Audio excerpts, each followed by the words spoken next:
Ka-shoppers, for today's video, bibili tayo ng karaoke speaker.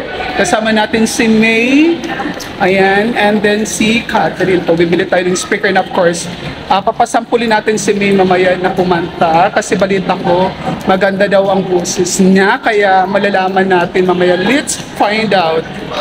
Ayan, so nandito na kami sa dito kung saan dito kami bibili ng speaker.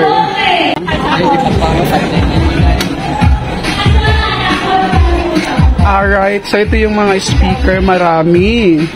Pero yung choice mo na saan? Ito? Ayan, so ito yung kukunin natin speaker. Kukunik lang natin sa Bluetooth. Malakas yan. Connect natin.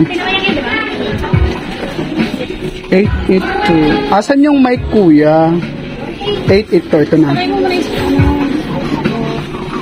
Yan, so connect natin. Alright, so connected na.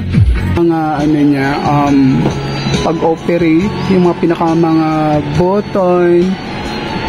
So ito yung power. And then volume, bass, treble, delay, echo. And ito yung mic, ito naman yung mic volume. So mukhang maayos naman to. Sa mga may hilig kumanta.